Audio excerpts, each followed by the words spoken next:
यानी more than 180% quality का भी नुकसान हुआ है।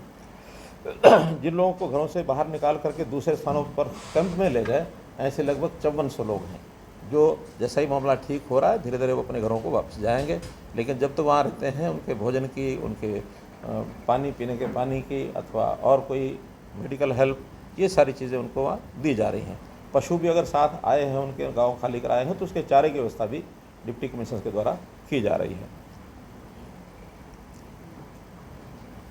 टोटल जो एरिया है जिसमें ये पानी भरा है वो 1,60,000 हेक्टेयर है, अर्थात 4 लाख एकड़। अब इसमें सारे में लॉस होगा ऐसा तो मैं नहीं कह सकता, क्योंकि अभी कुछ ज़मीनें खाली थी, कुछ अभी जीरी की बुआई चल रही थी, पौध लग रही थी, और अभी समय ऐसा है कि पानी अगर उतर जाता है तो जहाँ पानी 6 इंच 8 इंच रहेगा तो जीरी की रुपाई दोबारा भी हो जाएगी। जुलाई का महीना ये चीज़ें रिकवर करने लायक हैं। हाँ, बहुत नुकसान होगा तो उसका असेसमेंट थोड़ा सा बाद में होगा।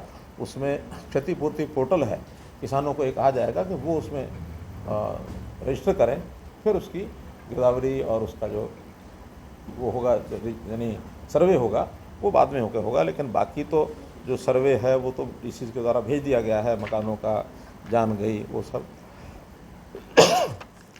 कुछ जहाँ पानी भरा है वहाँ सड़कें हैं, ब्रिज हैं, रिटेनिंग वॉल्स हैं, इनमें भी क्षति हुई है। वो डिपार्टमेंट वाइज अलग अलग डिपार्टमेंट उसका मूल्यांकन करेगा। एनडीआरएफ की जो टीमें हैं वो भी प्राय जहाँ आवश्यकता है सब जिलों में भेजी गई है, 14-15 जिलों में। और आर्मी भी अम्बाला, कैथल, यमुनानगर और अब तो कल हमने फतेहाबाद में भी भेजी है जहाँ की आवश्यकता होती है। आर्मी के लोगों को अलर्ट कर रखा है, सब जगह आर्मी, एयरफोर्स या नौसेना के जो लोग अपनी नावें वगैरह लेकर के वो भी पहुँचते हैं, तो वो पूरा सहयोग उनका हमको मिल रहा है। स्टेट की पुलिस है, फायर ब्रिगेड है, अथवा अन्य जो एजेंसीज़ हैं वो भी अलर्ट मोड पर हैं। तो इस नाते से ये सारी जानकारी आपको मैंने देनी थी। अब 2 विषय इसमें साथ में और हैं कि जिस प्रकार से इस विषय को आरोप प्रत्यारोप, इसका जो एक सिलसिला शुरू हुआ है वो कतई ठीक नहीं है, ना मानवता हित में है, ना प्रदेश और देश के हित में है। कभी भी किसी के मन में ये नहीं आ सकता कि मैं अपना बचाव करूं और किसी दूसरे को नुकसान पहुंचा दूं। ये छोटी सोच का व्यक्ति तो कर सकता है। हम तो उस सोच के व्यक्ति हैं, अयम निजा परो वेति गणना लघु चेत साथ, अर्थात ये मेरा है, ये तेरा है। ये बहुत छोटी सोच के लोग ही ऐसे मौके विचार करते हैं। उदार चरिता नाम तू वसुधैव कुटुंबकम। जो उदार चरित्र के लोग होते हैं वो हमेशा विचार करते हैं कि सारा मेरा परिवार है, सारा संसार मेरा परिवार है, देश प्रदेश सब हमारे अपने हैं, लोग हमारे अपने हैं। और ये जो कहा जा रहा है कि हरियाणा ने हथनी कुंड से पानी छोड़ दिया और उसमें जो फ़ोटो दिखाए जा रहे हैं, मुझे लगता है कि एक अनपढ़ और गंवार व्यक्ति का जो ज्ञान होता है, अगर उसमें कोई पीएचडी चालू कर दी जाए ना तो इनको ज़रूर पीएचडी मिल जाए। नियम है, और ये आज से नहीं है, जब से ये पानी की प्रवाह बने हैं, खास करके नहरों का जाल और ये डैम और बैराज बने हैं, तब से ये नियम है कि हर एक बैराज की एक कैपेसिटी होती है कि उस कैपेसिटी से नीचे पानी डाइवर्ट किया जाता है। आवश्यकता भी होती है, डाइवर्ट करते भी हैं, डिमांड भी होती है। लेकिन जब पानी बहुत ज़्यादा आ जाता है तो एक तो डाइवर्शन जो है नहरों का ये रोक दिया जाता है, क्योंकि उस ज़्यादा फ्लो के कारण से, उस प्रेशर के कारण से अगर पानी का रास्ता उसको मिलेगा तो उस सिस्टम को तोड़ देगा, और इसको बंद रखा जाएगा तो वो सिस्टम सुरक्षित रहेगा और फिर पानी का जो नेचुरल फ्लो है उधर पानी जाएगा। नदियाँ जो हैं वो नेचुरल फ्लो की चीज़ हैं, नहरें नेचुरल फ्लो की चीज़ नहीं है। नहरें मैनमेड हैं, नहरें आवश्यकता के लिए हैं, और अगर एक बार नहर टूट गई तो फिर कितना बड़ा नुकसान हो जाएगा किसी इलाके का, ये शायद ही किसी को पता है। यानी भाखड़ा में भी अगर ओवरफ्लो होता है तो नदियों में जाता है, सतलुज में जाएगा, वो भाखड़ा मेन कनाल में नहीं जाएगा। हमारे पास एक समाचार आया कि अब भाखड़ा का जो है लेवल बढ़ रहा है, और भाखड़ा का लेवल बढ़ गया और उन्होंने छोड़ दिया तो पानी हरियाणा में भी आएगा। तो हमने उसी समय कहा कि भाखड़ा का लेवल बढ़ेगा तो पानी छोड़ा जाएगा, तो वो छोड़ा जाएगा सतलुज में। भाखड़ा का पानी नहर में नहीं छोड़ा जाएगा। और जो ये मजाक किया है कि वैसे तो कहते हैं पानी नहीं है, पानी दे दो, पानी दे दो, डूबने के हम हैं, हम अब पानी क्यों नहीं लेते? अब उनके बस का ना तो पानी देना है ना पानी भेजना है। पानी नेचुरल फ्लो से आता है। क्या जो बनी हुई अधूरी एसवाइल है इसमें पानी नहीं आया क्या? बहुत पानी आया। इस अधूरी बनी हुई एसवाइल को, हमारी एरिया तो बन गई है, तो पंजाब का जो पानी उस इलाके का, वर्षा का, या वहाँ जो नाले थे वो बह करके एसवाइल में आया, एसवाइल ने ओवरफ्लो किया तो हमारा अम्बाला जिला डूबा, कुरुक्षेत्र जिला डूबा। ये 2 जिले केवल उस जो अधूरी एसवाइल है उसके कारण से डूबे। लेकिन हमने उनको ब्लेम नहीं दिया, क्योंकि तो एक नेचुरल फ्लो पानी का होता है। अब नेचुरल फ्लो अगर मान लो ये नुकसान करने की बात आती तो ये कौन सा सिद्धांत है कि हम अपने जिले डुबोएंगे और फिर उनको दिल्ली को डुबोएंगे? अब ऐसा तो नहीं हो सकता हम कहें कि हम तो मरे सनम, तुम्हें भी लेके डूबेंगे। भाई हम मरने के लिए अपने आप को क्यों मारेंगे? अगर पानी का नुकसान हुआ है यमुना नदी का, तो पहले तो यमुना जिला ही डूबा। यमुना जिले के 2 गांव उनको खाली कराने पड़े। फिर इसके बाद 20-22 जिले करनाल में इंद्री इलाके के डूबे। मेरा स्वयं हवाई सर्वे में करके आया हूँ। इसके बाद वही पानी करनाल के बाद पानीपत जिले में उसने असर किया। नवादा आर, नवादा पार, ये 2 गांव तो मुझे पता है कि जो मैं इसके ऊपर से घूम के आया हूँ। बिल्कुल घरों तक पानी घुसा। इसके बाद यही पानी इसने मार किया सोनीपत में, गन्नौर के एरिया में, दिल्ली में घुसा। उसके बाद वो जा करके फरीदाबाद में भी नुकसान किया उसने, पलवल में नुकसान किया। हमारा एरिया दिल्ली से ज़्यादा लगता है जमुना पर। तो ये इतनी समझ उनको होनी चाहिए कम से कम इस प्रकार का बयान देने से पहले। मुझे नहीं पता कि उन लोगों की टीम ने ये बयान तैयार किया हो। कोई भी एक मंत्री आया कि हरियाणा को बदनाम करना है, हरियाणा ऐसे बदनाम नहीं होगा। हरियाणा की हमारी अपनी एक पहचान भी है, हरियाणा का स्वभाव भी है, हरियाणा किसी को नुकसान नहीं पहुंचाता है। हरियाणा सेवा तो कर सकता है किसी की। दिल्ली में भी जब पानी की आवश्यकता होती है तो पूर्ति हम ही करते हैं, वरना जो इनका शेयर है दिल्ली का 750 क्यूसेक है, और आज भी हम 1070 क्यूसेक पानी देते हैं इनको। 320 क्यूसेक पानी उसके से ज़्यादा देते हैं, क्योंकि उसमें भी सुप्रीम कोर्ट ने यही कहा कि पहला अधिकार पानी पर पीने वाले लोगों का होता है। तो दिल्ली की पीने की पानी की आवश्यकता पूरी करनी चाहिए। 2 बैराज हमेशा भर के रखते हैं, वो हिस्से का नहीं है, फिर भी हम देते हैं। हाँ, सुप्रीम कोर्ट ने ये भी कहा कि जितना पानी एक्स्ट्रा दोगे उसका दिल्ली सरकार पेमेंट करेगी। और दिल्ली सरकार की बेशर्मी देखिए, क्योंकि सुप्रीम कोर्ट ने ऑर्डर किया हुआ, पानी रोक नहीं सकते, लेकिन उस 320 क्यूसेक का पैसा नहीं देते हैं। जितने जिसको ढीठ करना चाहिए ढीठ, वरना कोई चीज़ एक पैसे से दी जा रही तो उसका पैसा तो लौटाना ही चाहिए उनको। और अगला विषय मैं बताता हूँ, ये जो ITO का विषय आया। अब ITO के विषय में हमने अपने सारे हिसाब किताब खंगाल लिए हैं। उसकी मेंटेनेंस पर पैसा कभी भी हरियाणा से नहीं गया। वो पैसा या तो देती थी इंद्रप्रस्थ, जो एक प्लांट था, कौन सा प्लांट था? इंद्रप्रस्थ पावर प्लांट था, ठीक है, जो बंद हुआ। 2018 तक उन्होंने पैसा दिया, क्योंकि बहुत पहले से वो हरियाणा और पंजाब के कंट्रोल में होता था। जब हरियाणा बना तो हरियाणा कंट्रोल में आ गया। दिल्ली का तो कोई जमुना नदी पर कोई सिस्टम भी नहीं था। सारे या तो यूपी कंट्रोल करती थी या हरियाणा पंजाब का जो जॉइंट था वो कंट्रोल करते थे।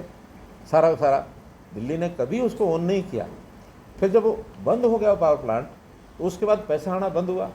इन्होंने कभी भी 2018 के बाद ये नहीं कहा कि भाई यहाँ कोई समस्या आ सकती है। हमारे यहाँ फ्लड कंट्रोल की साल में 1 बार मीटिंग होती थी। मैंने आने के बाद 2 बार मीटिंग करनी शुरू की, 1 बार यानी जनवरी में और 1 बार मई में।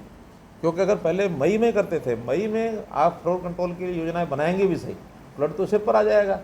जून में जुलाई में कभी भी 2 महीने काम नहीं होंगे। हमने फिर इसको जनवरी में करना शुरू किया।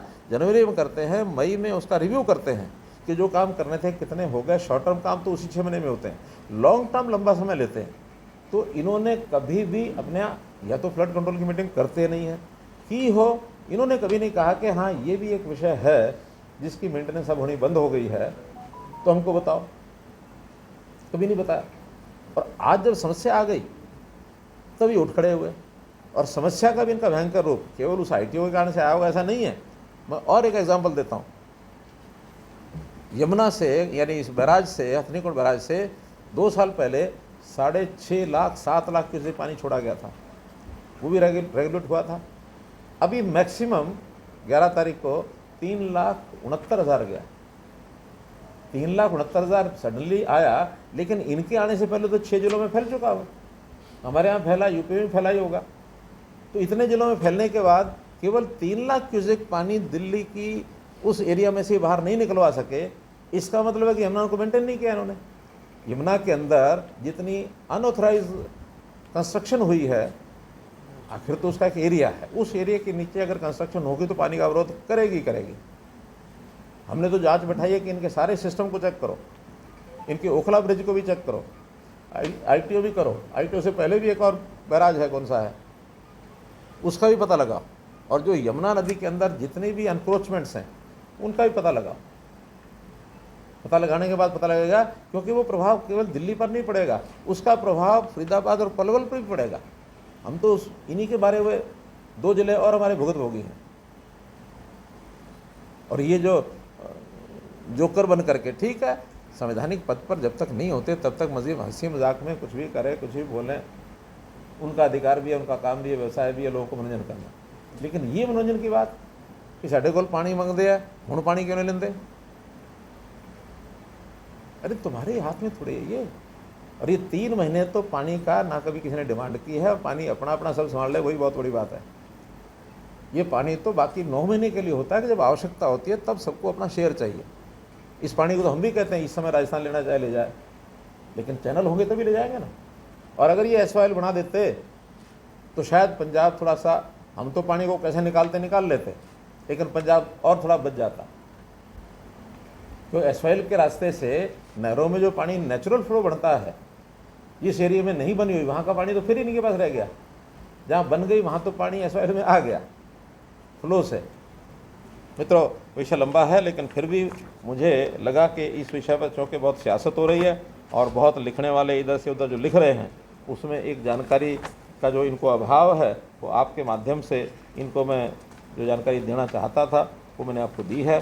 फिर भी हम सबके साथ मानवतावादी होने के नाते, चाहे वो हिमाचल प्रदेश है, चाहे वो पंजाब है, उत्तर प्रदेश है, उत्तराखंड है, दिल्ली है, आसपास के जितने प्रदेश हैं, हम पड़ोसी होने के नाते हमारा दायित्व बनता है। हमारी किसी को चिंता हो ना हो हमें नहीं पता, लेकिन हम सबकी चिंता करेंगे। और कहीं भी मानवता के नाते हमारा कोई ध्यान में आएगा, कोई विषय सौंपा जाएगा, हम ज़रूर उनकी मदद करेंगे।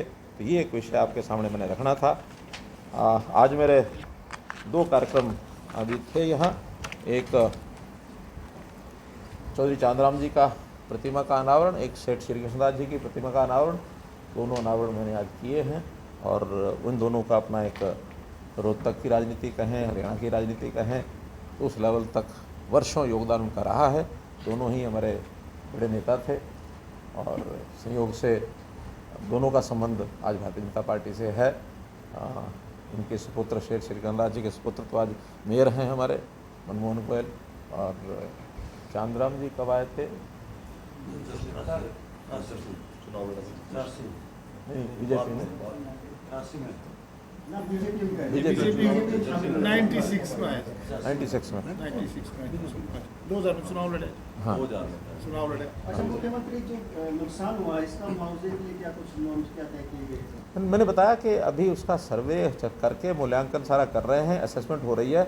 और संभवतः 19 तारीख को मैं इसकी सारी जानकारी ले करके, तो 18 तक तो मैं बाहर ही हूँ, और मैंने कह दिया है हर एक ज़िले से पूरी जानकारी लें। क्योंकि अभी तक आज तक ये कहना चाहिए कि दोनों ज़िले हमारे सिरसा बल के 3, फतेहाबाद सिरसा और इधर पलवल, तो ये तो आज भी कहीं ना कहीं उस बचाव कार्य में लगे हुए हैं। तो एडमिनिस्ट्रेशन का काम पहला कार्य होता है बचाव कार्य। बचाव कार्य के बाद फिर जो लोग डिस्प्लेस्ड होते हैं उनकी सहायता, उसके बाद जो नुकसान हो गए हैं उसका मुआवजा। अच्छा मुख्यमंत्री जी, जैसा आपने कहा कि ये पानी जो है 3 महीने नहीं संभलता है, 9 महीने के लिए आवश्यकता होती है। अब ये पानी जो है विनाश का कारण बन रहा है। क्या कोई ऐसी योजना है कि भविष्य में ये पानी किसी की जीवन रेखा बन जाए, किसी के संरक्षण के लिए? क्योंकि आपने किसानों को संरक्षण के लिए प्रेरित किया है, करोड़ों का बजट बनाया है, किसान को फसल चक्र तोड़ने के लिए पेमेंट की जाती है, और वही पानी आज जो है बर्बादी का कारण बन रहा है।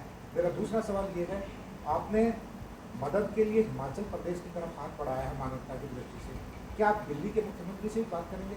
देखिए, कोई नुकसान ऐसा अगर अधिक होता है तो मानवता नाते सब जगह जाएंगे, आज भी मैं मानता हूँ कि हिमाचल का नुकसान हमारे सबसे ज़्यादा अभी तक, तो अभी असेसमेंट हुई नहीं है, असेसमेंट हरियाणा की भी होगी, लेकिन वो प्रारंभ में ही जब उन्हें 3 दिन वहाँ 6, 7, 8 तारीख को देखा तो पूरा कुल्लू मनाली, मैं तो रोज़ाना वहाँ अपने लोगों से बात कर रहा था जो बीजेपी के लोग हैं। हमारे पूर्व मुख्यमंत्री जयराम ठाकुर, उनके अपने लोकसभा क्षेत्र में बहुत बड़ा नुकसान हुआ।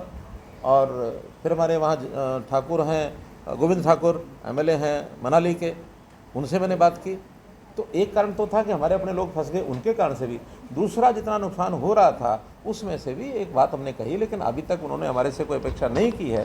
कोई अपेक्षा की जाती है तो ज़रूर हम करेंगे। जो संरक्षण वाली बात बताइए, संरक्षण क्या पानी का इसका? देखिए, पानी, मैंने बताया ना कि ये पानी ऐसी चीज़ है कि नेचुरल फ्लो इसका टॉप टू डाउन हमेशा जाता है।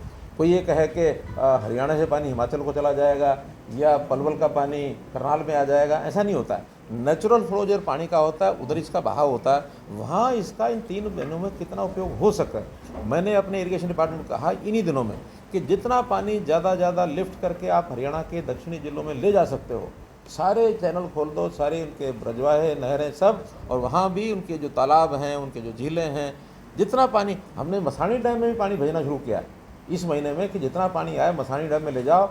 रेवाड़ी में मसानी डैम में लगभग 10 फुट पानी वहाँ उसका लेवल बढ़ गया है। वहाँ जितना पानी बढ़ेगा, रिचार्ज होने के नाते से ज़मीन का पानी ऊपर उठेगा। जितने रिचार्जिंग ज़्यादा सेंटर कर सकते हैं वो हम करें। सूखे तालाब, लगभग 4000 तालाब ऐसे हैं जो कभी भरते नहीं हैं, उनमें पानी हम ले जा रहे हैं। ऐसा ही राजस्थान को भी अगर रास्ता बने तो राजस्थान पानी इस समय उठा सकता है। पानी की जहाँ ज़रूरत है वहाँ पानी ज़्यादा जाना चाहिए। नए तालाब, नई झीलें, नए रिचार्जिंग सेंटर, वो हमारे एक प्रकार के रेगुलर काम का हिस्सा है, उसको हम करेंगे। मुख्यमंत्री महोदय, आज प्रदेश में एक विषय चल रहा है कि प्रदेश के सारे क्लर्क स्ट्राइक पे बैठे हुए हैं और पब्लिक डीलिंग का काम बाधित हो रहा है, तो सरकार से बातचीत हुई, क्या आप लोगों ने आश्वासन दिया है? बातचीत का सिलसिला शुरू हुआ है उनसे, और उस बातचीत में पहला विषय ये रखा है कि ये समय बाढ़ का जैसे चल रहा है, आखिर लगातार हम काम कर रहे हैं और कोई आज का विषय है नहीं, ये तो एक नॉर्मल, जिसको कहना चाहिए रूटीन की एक मांग है। कम से कम इस समय में उनको अपना ये बेटा करना चाहिए। तो उन्होंने ये कहा है कि जहाँ जहाँ बाढ़ से प्रभावित क्षेत्र है वहाँ हमारे लोग स्ट्राइक पर नहीं जाएंगे, लेकिन धरना देंगे। धरना देते हैं तो कुछ लोग 100-200 लोग धरना देते हैं, अब उससे कोई, आखिर 31,000 क्लर्क्स हैं, कम नहीं है। तो उस नाते से इसके प्रभाव से बाहर निकलते ही जो बातचीत का रास्ता खुला है उसमें बातचीत कराएंगे, उनकी समस्या का हल कराएंगे। सर, पानी के विषय में मैं ये पूछना चाहता हूँ, 9 साल से सरकार है और शहर के जब अंदर पानी पड़ता है, जैसे रोहतक में बढ़ता है, गुड़गांव के शहर के अंदर बढ़ता है, तो मौसम आने पर ना तो सफाई की जाती है। मेरे साथ रोहतक में है, वो कहते हैं कि मेरी चलती नहीं, अधिकारी मानते नहीं। तो 9 साल से हो क्या रहा है, क्योंकि बारिश हर बार आती है। देखिए, 9 साल में पहला ये साल ऐसा है जिस समय वर्षा इतनी होने के बाद भी रोहतक की गलियों पर पानी नहीं रुका।